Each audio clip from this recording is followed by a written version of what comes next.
Om Swastiastu, Assalamualaikum warahmatullahi wabarakatuh, Shalom, nama budaya dan salam sejahtera untuk kita semua. Sebelumnya, perkenalkan nama saya Ivan Sinsele Zebua dari kelas D dengan NIM 2409511032 Fakultas Kedokteran Hewan Universitas Udayana. Tujuan saya membuat video ini yaitu ingin memenuhi tugas mata kuliah ilmu penyakit bakteri dan jamur mengenai penyakit bakteri pada hewan yang ada di masyarakat. Di sini saya mengambil kasus yaitu Actinobacillosis dan Bordeliosis pada babi, yaitu studi kasus dan strategi pengendalian. Latar belakang masalah, ternak babi rentan terhadap Porcino-Respiratory Disease Complex atau PRDC, sindrom multifaktorial yang melibatkan Actinobacillosis pleuronomina ini menyebabkan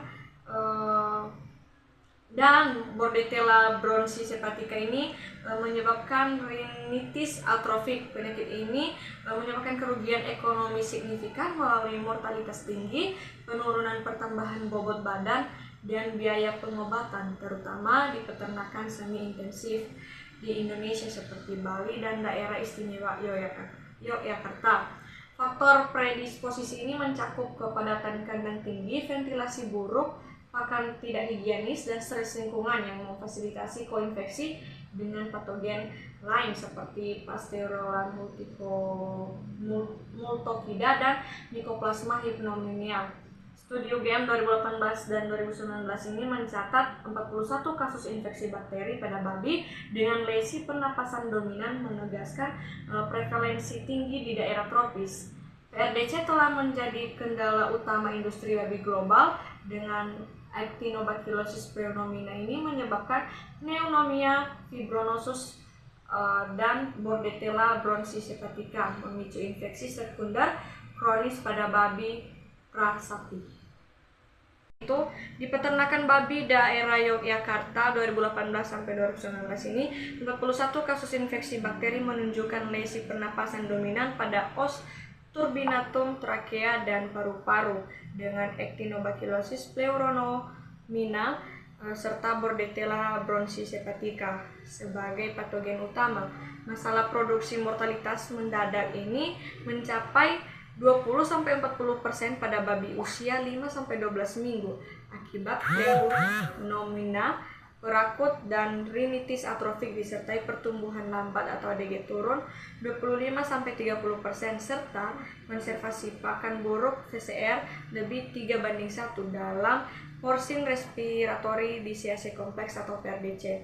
Dampak ekonominya yaitu biaya pengobatan antibiotik dan vaksin melonjak hingga 15-20% total produksi, ditambah penurunan liter sapi 20-25% dan kerugian nilai potong dari kerusakan paru permanen.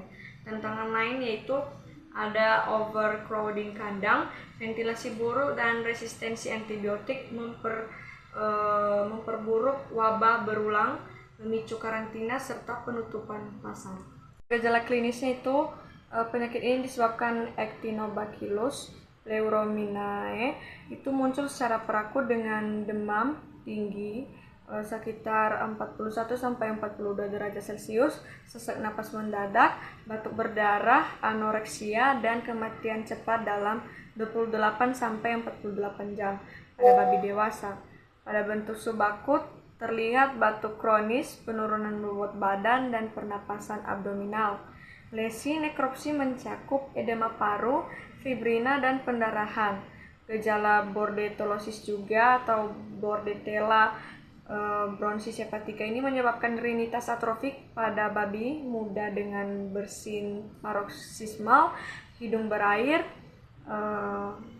hingga mukoporulen atau batuk kering dan deformasi moncong akibat atrofi turbinat. Gejala tambahan meliputi disponia ringan, pertumbuhan terhambat, dan infeksi sekunder pneumonia yang sering asimptomatik pada induk tapi fatal pada anak babi.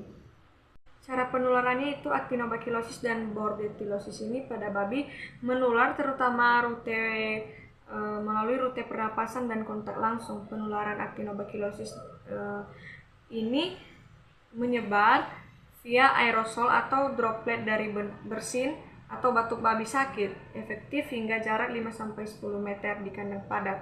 Penularan ini juga terjadi melalui kontak langsung dengan cairan tubuh, peralatan kandang tercemar, atau babi pembawa atau carrier seperti indukan tanpa gejala klinis.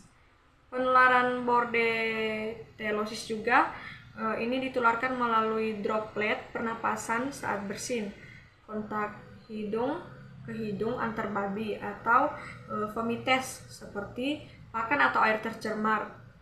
Babi muda rentan karena indukan carrier menularkan via kolostrum atau lingkungan lembab dengan ventilasi buruk. Diagnosis Actinobacilosis dan Bordetelliosis pada babi menggabungkan pemeriksaan klinis, patologis, dan laboratorium untuk konfirmasi akurat.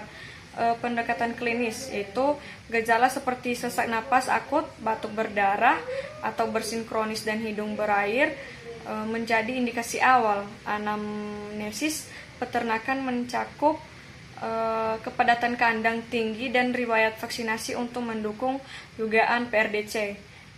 Itu nekropsi dan patologi. Pada nekropsi Actinobacilosis menunjukkan edema paru, fibrina, dan perdarahan pleura. Bordetelliosis menyebabkan atrofi turbinat dan eksudat mukopurulent di trakea. Histopatologi ini mengonfirmasi pneumonia fibronosus atau hiperplasia mukosa.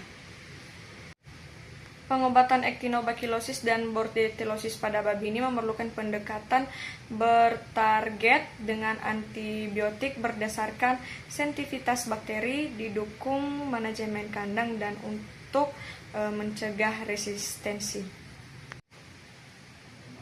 Pembahasannya itu Actinobacillus pleuropneumonia ini menyebabkan pleuromonia fibronosus akut dengan toksin yang merusak endotel pembuluh darah paru, menghasilkan edema, pendarahan, dan nekrosis. Dalam studi Universitas Gadjah Mada di tahun 2018-2019 ini 41 kasus babi menunjukkan lesi pada os turbinatum, trakea, dan paru-paru, di mana Actinobacillus pleuropneumonia ini terdeteksi bersama Bordetella bronchis hepatica dan Pasteurella multocida, memicu mortalitas hingga 20% pada babi 3-8 bulan.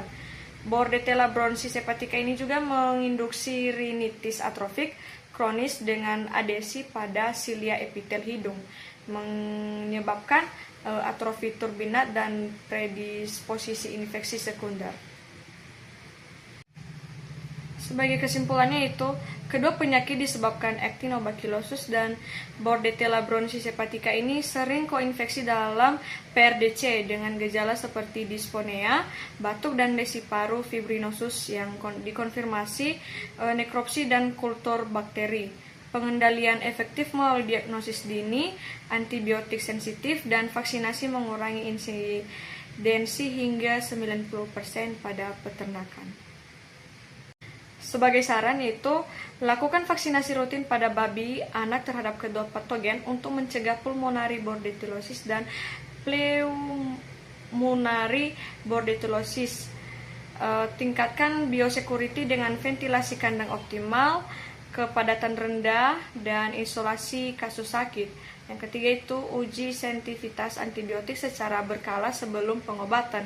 Prioritaskan florfenicol atau tiamolin, serta surveillance nekropsi rutin. Sekian penjelasan dari studi kasus Actinobacillus dan Bordetelliosis pada babi. Jika ada kata-kata yang kurang berkenan mohon dimaafkan. Saya tutup dengan Paramasanti. Om Santi Santi Santi Om.